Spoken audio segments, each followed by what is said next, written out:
got royalty inside my DNA. Looking for the beast, got war and peace inside my DNA. I got power, poison, pain, and joy inside my DNA. I got hustle, the ambition, flow inside my DNA. I was born like this, immaculate conception. I transform like this, perform like this. Shae Yanez, welcome to Footwork.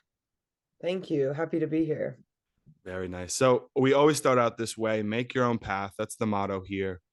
So in the pursuit of this dream for you to play professionally, you've taken some unique steps that I guess not many would necessarily follow.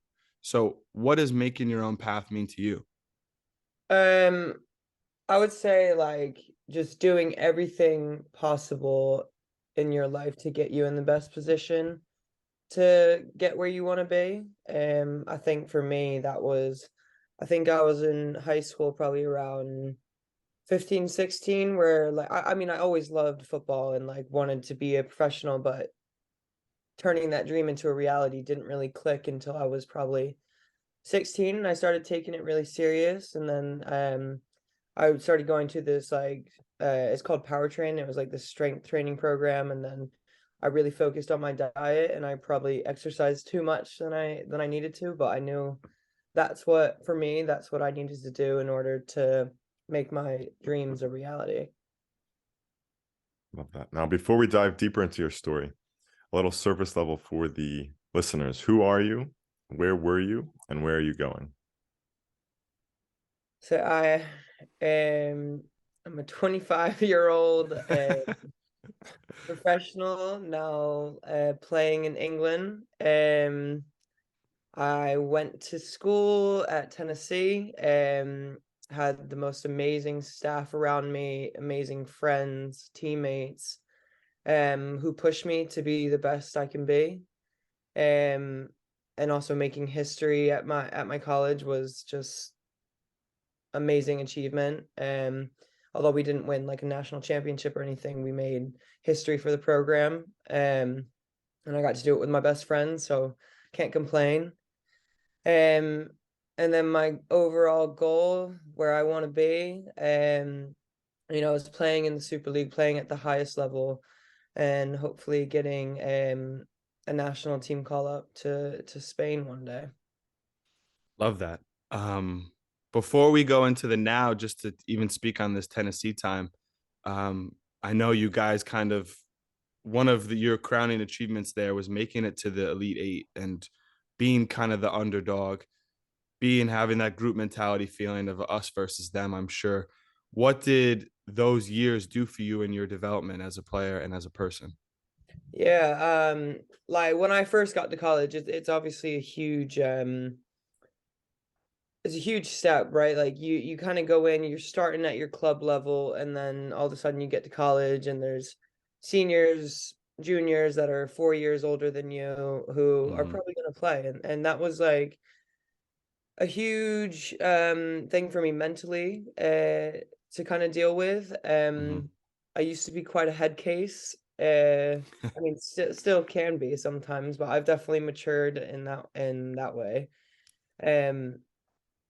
I think the staff, like my freshman year, they even asked me, do you want to be here? Because I would have a bad training session, or say I had a bad few reps, I would completely lose it and it would ruin the rest of my training session. And they pushed me out of my comfort zone. And then after that freshman year, I came in and I went that summer and I said something needs to change, like for me. And then played at like the like summer academies that they have. And I just found something clicked for me, and I ended up winning the position sophomore year. And I mean, obviously I was still a bit of a head case, but not as bad. But they just pushed me to be the best person I could be, and really cared about my development, would do anything to help me. Say if I wanted to do more video. And then I think I had teammates around me who also cared about me, as well as the staff. So I think that's the most important thing as a developing athlete in general, is just having a culture that they care more about the person than the player. And I think that's what's made me who I am today. And staying on that topic of environment, do you have any advice for listeners who might be trying to pick a college, or they have options and selecting the right one? I would say like you don't need to go to a college that has like 40 players on the roster, you know. You need to go somewhere that, even if it's not a big school, you want to ask the teammates, or like say if you're going to college, the people who are already there, about the culture and how the environment is, and if the staff actually cares and reaches out about you, if they have things in place such as um what's it called, a not psychiatrist but a sports psychiatrist, yeah. Say, because if you do need that help, that there are things in place that can help you. Hmm. Yeah, absolutely. So let's come to the now. London City Lionesses, you guys are first in the table. I think 10 or so matches to play. You're coming off a big win on the weekend since the timestamp of recording this. So what is the mindset like around the club in this quest for promotion? Yeah, I think just taking things one game at a time. I've been here for, this is my third season here, and a lot of the same players have been around, and we've created that culture that, you know, it's player led first. Like, because your manager and your staff can say and do anything you want to do, but at the end of the day, you're the ones on the pitch, so you're the ones that's got to put in the work, and get the results. Like, obviously you have tactics and everything, but it all comes down to your individual battles and how much you want it for the person next to you. So I think just, yeah, definitely taking it one game at a time, and being able to respond to adversity when that comes. When and how did that team mentality come about? Well, obviously our manager, Mel Phillips, who has just gone to Angel City, has made a huge impact. And when she recruited, her and the staff, she made sure that the players she recruited were not just a good footballer. They had to be a good person, and that's what's made us such a strong and tight-knitted group, is that, you know, we have no drama, we all get along great, there's no cliques or anything, which is quite popular in women's football, but we just have that team first mentality, and a great culture. And personally, how have you attacked this season, whether it's taking some things maybe that you've learned from your previous years, and then how do you measure yourself in terms of, you know, setting goals and setting out to accomplish them? Yeah, I mean, for me, obviously, I do want to get goalkeeper of the year, but that's not a priority. Mhm. If it does happen, I mean, fantastic. But I know what I did over the summer has put me in the best possible place to get that achievement. But again, at the end of the day, if we win the league and I don't get that, I'm completely fine with that. Mm. And because it's all credit to the players in front of me, that's what's paid off. Sorry, what was the other question? Just like for you setting goals and then like going out to accomplish them, like has your process kind of changed throughout the years? Yeah, I would just say I've become more of a leader and Yeah. of demanding more from the players in front of me, as Mhm. well as myself. You know, we have to keep those high standards, and even if it's sometimes the drill isn't going well, a manager shouldn't have to stop it. We should be able to do that upon ourselves. Like, hey guys, let's bring it in real quick, have a quick chat and checkpoint, because right now the quality isn't good enough. So I think definitely just becoming a better leader over these last 2 seasons has helped me to, like, hopefully achieve those goals. Wow. And you've been with the Lionesses now for a few seasons, but this time things are clearly clicking in terms of results. What does that come down to? I think just honestly the culture we have, and that we want to do it for each other. We've put a lot of hard work, and a lot of grit, determination, because obviously we finished second last year, and we knew that we could have done better. Sometimes we dropped points to games that we probably shouldn't have dropped points. And I think now we know that what we're capable of, and we know how much talent we have in this group. So it's just it's kind of just having all the puzzle pieces together now. Yeah, that makes sense. And we've talked a little bit about the mentality aspects that have kind of grown in your game.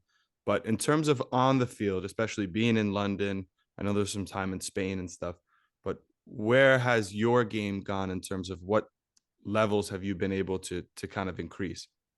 Yeah, I think obviously the football culture here in America is a bit different. So I think kind of adapting to that has demanded more. You got to be a lot better on the ball. So I've definitely focused a lot on my, both right and left foot distribution. As well as, like, I've always been a good shot stopper, but there's so many other parts of the game that are more important, such as your distribution, communication, and then just making sure you're always switched on. Like, last year I made a few mistakes, Mm-hmm. um, that I've dwelled on, but I think as long as you learn from those mistakes, then that's fine. How do you describe playing in England, living just outside of London, an incredible city, and then you get to wake up every day and work your dream job? Yeah, I mean, I'm very grateful to be here. I mean, it sucks that I'm away from my family. Yeah. But last year they got to come over twice, which was really lovely. And then this year they'll be coming, I think, in March. Awesome. So I do really love when they can come and watch me, because I'm the baby, so they Yeah. got they got to do what they can, but obviously work and stuff gets in the way. Um, I think it's really nice as a person to kind of put yourself out of your comfort zone. I think that's how we grow. Mm-hmm. Um, like you said, in Spain, that was a huge culture shock to me. Obviously my dad's from Spain, and I had been there before, but where I wasn't the best environment for me. And it was a huge culture shock. And I think that put me out of my comfort zone and helped me learn about what I want in the future, Mm-hmm. as well as in terms of both football and in life. And I think it's really important to be in a area that you like, rather than just a football team that you like. Mhm. And you've mentioned comfort zone a few times now. What is your relationship with getting outside of your comfort zone and knowing the benefits that come with that? Yeah, I mean, it's tough, like, to be able to push yourself out of your comfort zone and, like, be comfortable with that. That's where we see the most growth. Say if we need to try something, it's kind of just being vulnerable and having an Yeah. open mind to everything that you do, and not getting too caught up that, like, oh, this isn't what I'm used to, so I'm going to go back in my little shell. Like, you need to push yourself out of your current boundaries, because you never know, you might end up loving it. Yeah, absolutely. And I think also to add on to this, I think there's the first step is obviously putting yourself in the situations or realizing when it is, but internalizing it too, to know, like you said in Spain, knowing, okay, this is not really what I want, or this is the growth pattern, this is takes me to that place. What is your process in terms of like being present and having the ability to kind of see what's going right and what's going wrong and able to kind of fix it or work on it? Yeah, I think for me, like, journaling helps a lot. Mm, Like, say if I've had either a bad session or a bad day, making sure I write everything out, how I feel. And also just talking to my friends, like getting other people's opinions. Especially some of, like, the mentors in my life. I think that's a great benefit to have. Um and I think, yeah, it's just not getting too caught up in taking things one day at a time. yeah. Right. So this this area, I think, even comes out more in goalkeeping, because just even talking with goalkeepers and just thinking about the position, there's a lot more pressure on one event. There's a lot more weight on any one individual play. It's much different from anything else. That the area in which you can make a mistake, I guess, can either hurt or help the team the most in that one incident. So how do you kind of deal with this weight, or is it something that you're able to block out most times during a game? Yeah, and I think that's key. It's almost being able to take a deep breath and still maintain that zone that you're in of Mm-hmm. taking a deep breath, assessing the situation, and not just reacting. So it's a response rather than a reaction.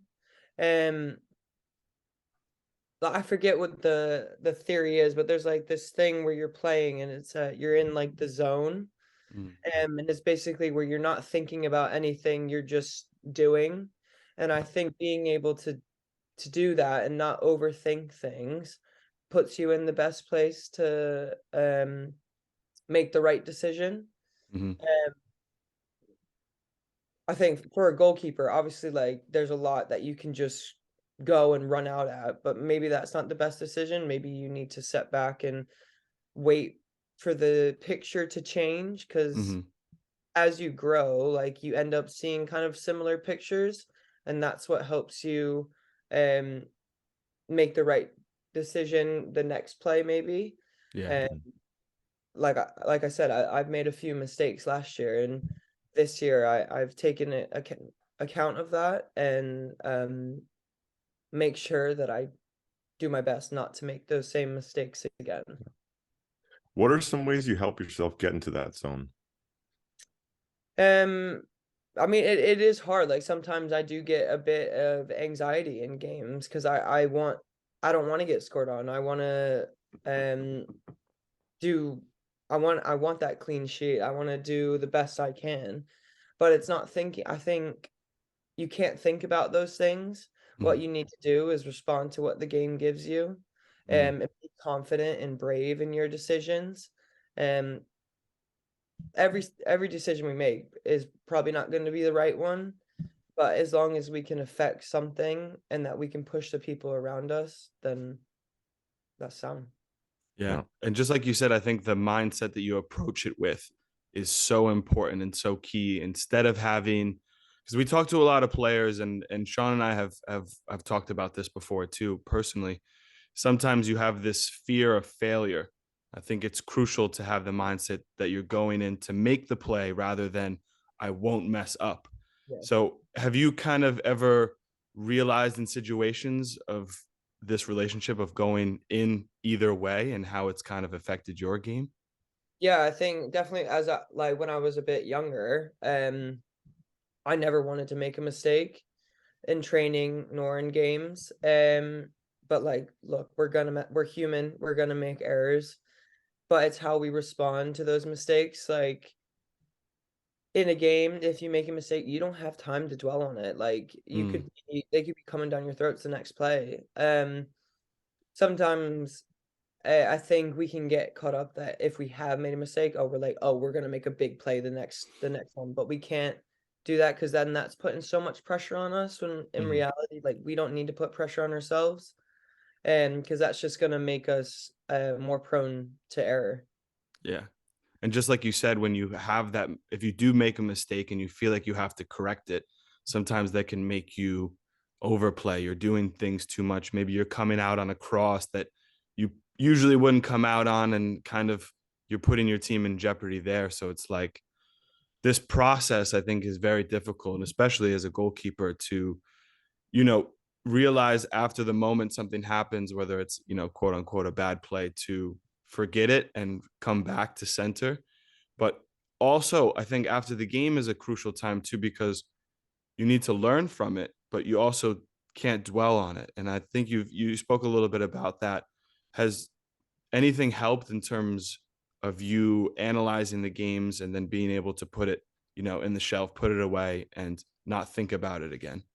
Yeah, for me, like watching your mistakes is hard, right? But it's Yeah. something we have to do. Um, and it's being able to learn and assess those situations. Like my goalkeeper coach always will do video with me, and she'll always critique me, but she'll also give me positive clips as well. Hmm. Because we don't want to just dwell on negatives, or else your confidence is just going to go down and down. Like we need to be able to see things we are doing well too. But for me, what helps me, like after games, we train the next day, and I will always train, and especially if I've had a bad game Mm. or made a mistake, I'm ready to get after it the next day, no matter what, because I know that's what's going to get me in a better headspace. Did you always have that mentality or understanding of, okay, next training day, if I do this, I'll feel much better? Yeah, I think so. Like I when I was younger, like sometimes I would have a bad game, and then I'd be in the car journey with my parents home, and I wouldn't talk to anyone, and my dad would try to talk to me, and I would just snap at him. And now I'm not like that as bad. Mm. Sometimes I will get quiet and not want to talk to anyone, but sometimes I just need kind of some me time to assess the situation, what I've done, and realize that there's more to life than football. Like Yeah. you cannot, if you just focus on football, you probably never be happy in your life. Like although it like I football is my life, I there's so much more to it. Yeah. No, I Yeah. think you're 100% right. Like, I think it's so easy to get caught in this like obsession of football, especially when you're trying to make it a dream. But that obsession can turn a little ugly sometimes when, you know, it becomes too much. It becomes you're not being able to distance yourself from a game, whether it's good or bad. I think it's all relative in terms of coming back to a center. Do you have any tips for people, like in terms of being able to break away from the game and take that necessary mental break from it? Yeah, I think find other hobbies, even if Mm. it's another sport that you enjoy doing. Um, because it's also going to help your training as well, but regardless, just finding a different headspace that you can get into where you can just enjoy the moment. For me, like I love working out, so that is kind of my um other hobby. And I am a personal trainer as well, so I've just started that, and um I like being able to have an impact on people's lives, so I think that's quite a good distraction for me. So it's just making sure you have like healthy alternatives to not just Hmm. focus on your life and football. Mhm. And how did that kind of next to football, being a personal trainer, how did that come about, and how has that helped you with football and outside of football?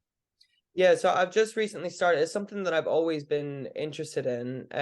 Like when I went to power training in high school, I had some really cool people around me, and I said that's what I wanted, as well as like athletes training as well. And it was all kind of like high school, college, trying to get prepared for college. So it was just being in that kind of environment, and the people there really cared about you.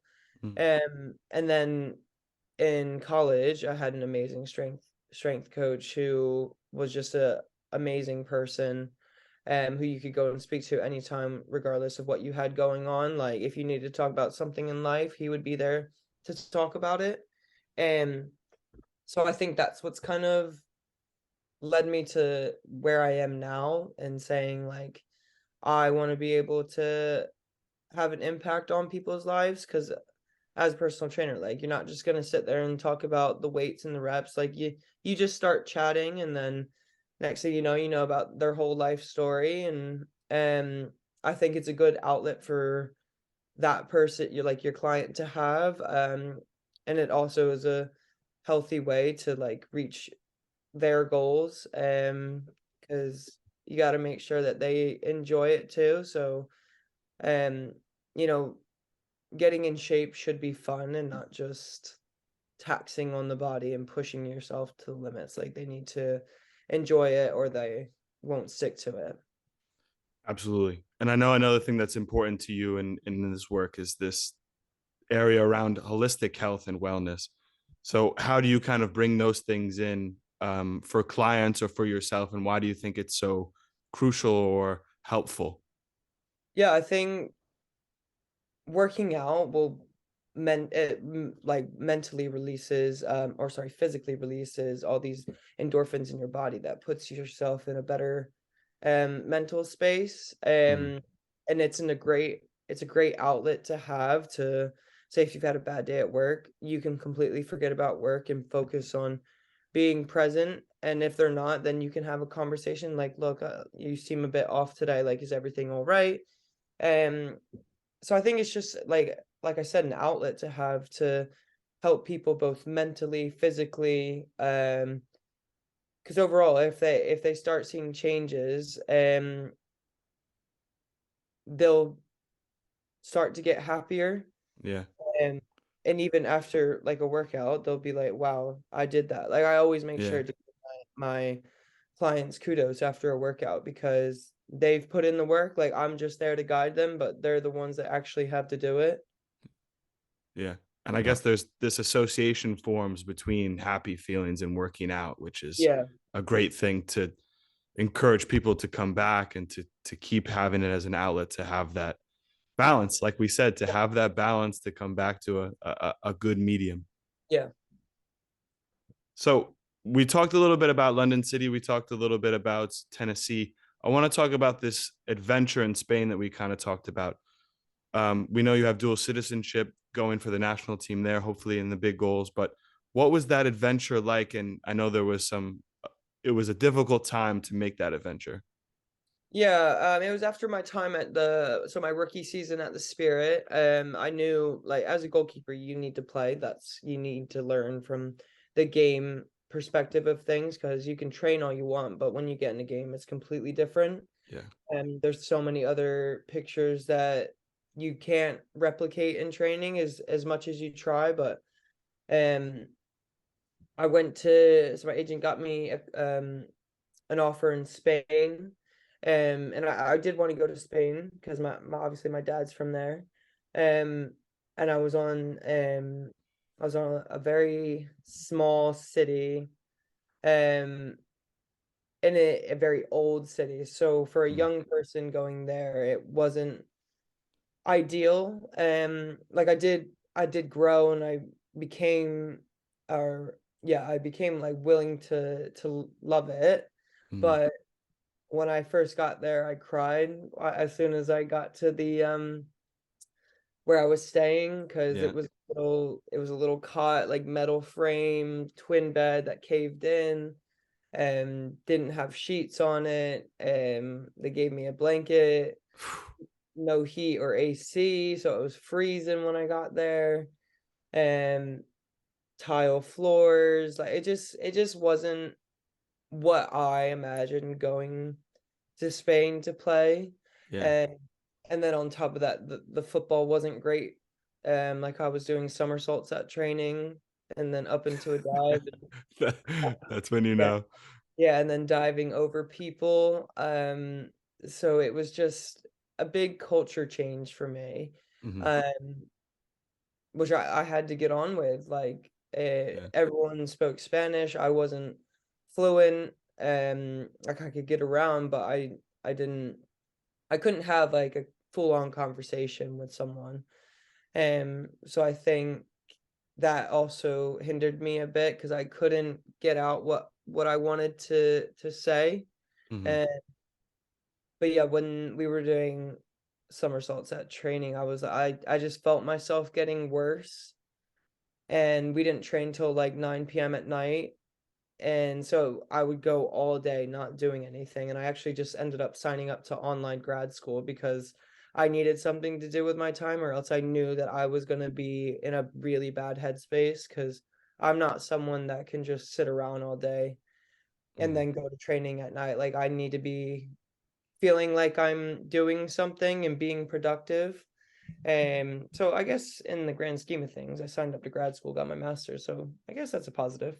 Yeah. Yeah. There's always silver linings in this. It's Yeah. funny, like when you're talking about like the mattress and having the one sheet, Sean and I are smiling a little bit, not because it's like just because we've heard these stories and we've been through similar things We've where been like through it, exactly. the expectations and then the reality don't match up, and Yeah. it's happens in so many people's, especially footballers, and so many times, like especially early in that journey. And it's so crucial to kind of work past these and not let these define your route to be a professional, because it could have been very easy to just call it there and just Yeah. be like, okay, like I'm gonna go work on, what I studied in college, and everything. This is just too much for me. What if everything's like this? But it's realizing in that moment to obviously try and make the best of it, and what you did, you signed up for online grad. Was your online grad in health and wellness too, or was it something different? It was exercise science, so yeah. Okay, so it even brought you more into this circle. So there's another silver lining. But yeah, I mean, did you have those feelings like on this route to being a professional, like this isn't what I signed up for, like maybe this isn't my calling? Yeah, I wouldn't say necessarily. I just knew that I needed to get through because I went in the January transfer window, so I was like, I Mhm. just need to get through these few months and then I Yeah. can reassess. But I think it was a good thing to happen, as it taught me a lot about what I want in the future and what the questions I need to ask Right. going overseas the next time. Because like it's your first time going overseas. You don't know what it's like. Like at that point I had only really played in America. So um I definitely just taught me a lot about what I need to ask Mhm. my agent or the club when I have a conversation with them about what the living situation's like, what's the area like, are there things to do, is there a car, yeah, so just learning kind of what you want for the future, that this isn't bad right now, but now I know what I want. Right. And how did you handle that, the communication aspect? You mentioned you couldn't really converse with your teammates as much as you'd like to, and it's very easy in these situations to just go into your shell and not speak to anybody. Yeah, luckily there were two other Americans on the team. So I would go and chat to them. And then we took Spanish lessons. Like cuz I know how to speak it, but it's when you're there and they speak so fast, like it's Yeah. very hard. Yeah. And there's so many different accents that it's hard to pick up. Like the light in my room didn't work for about a month, so it was pitch black and I had this one little like table lamp that didn't even have a lampshade, like it was little those old school ones. And I tried to get someone to like my roommates to help me out.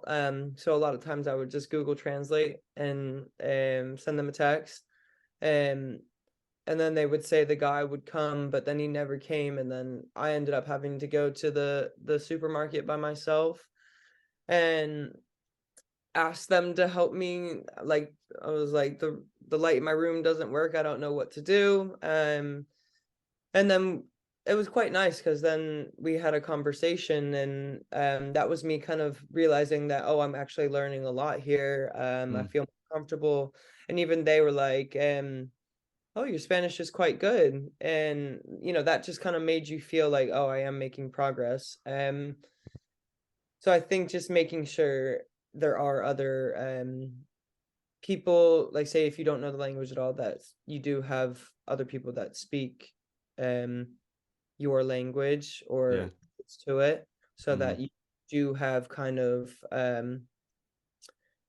a backup plan if you Yeah. start to feel a bit unhappy and anxious and worried.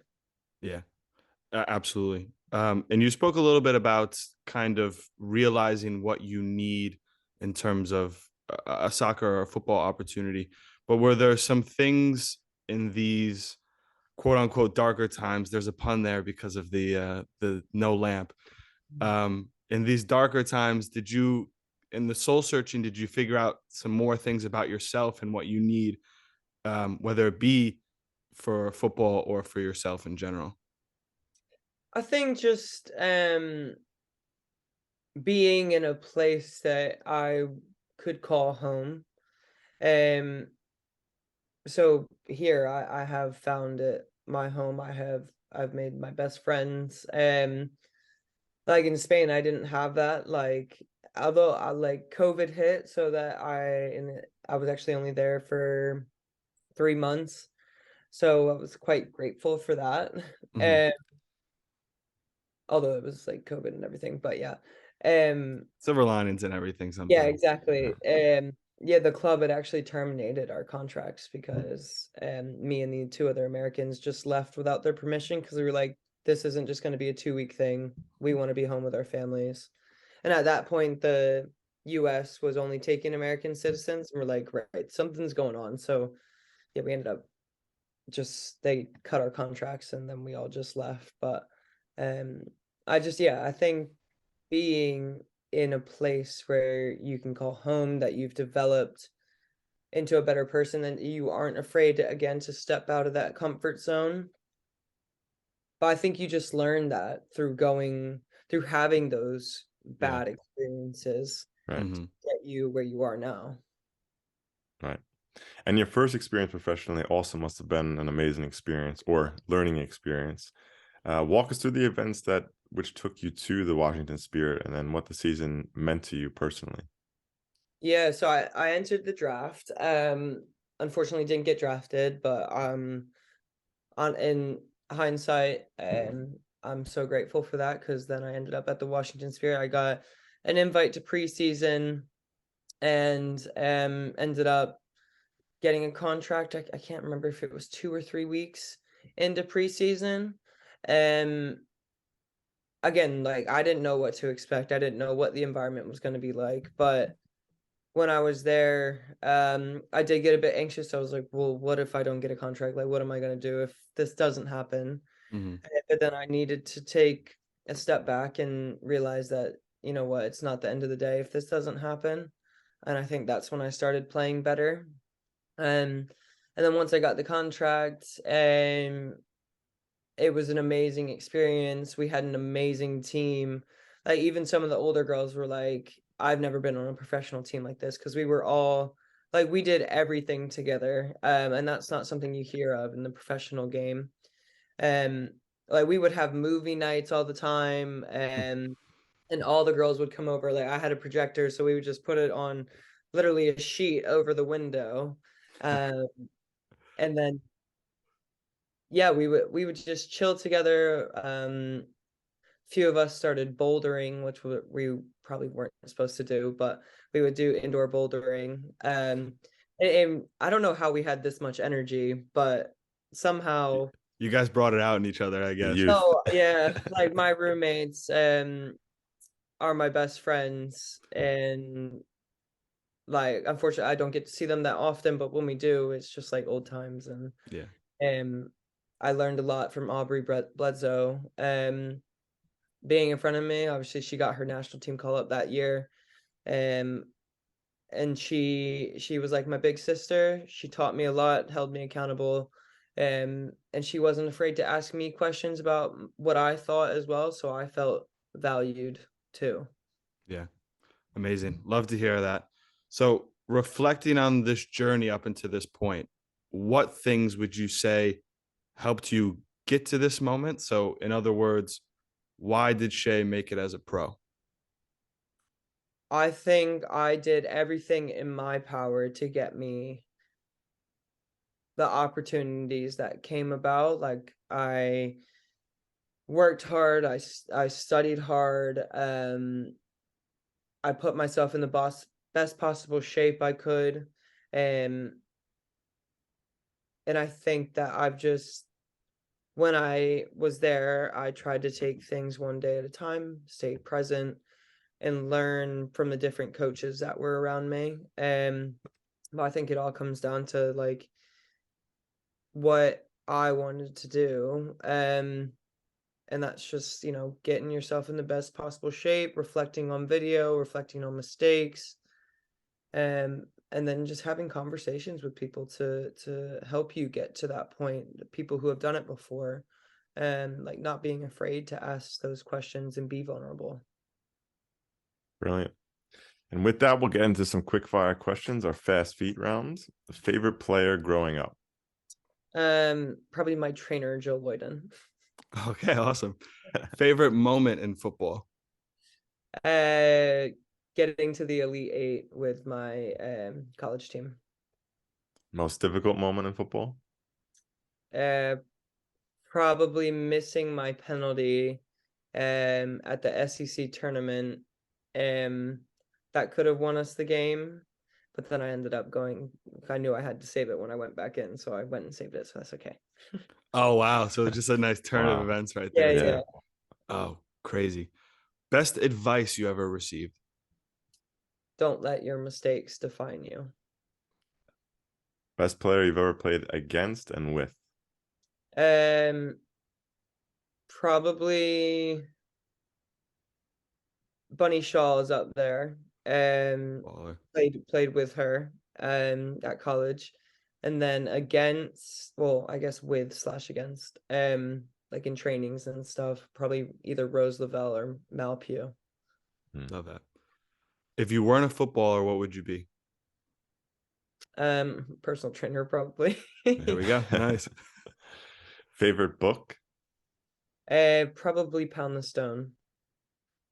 And if it's not different from the advice, is there any, or if it is different from the advice, is there any quote or mantra that you live by? You get out what you put in. Love that. Amazing. Shae, we want to thank you so much for coming on, taking the time. We wish you the best of luck in this promotion push. We'll be watching. And yeah, thanks again. Thanks so much for having me, guys. Really enjoyed it.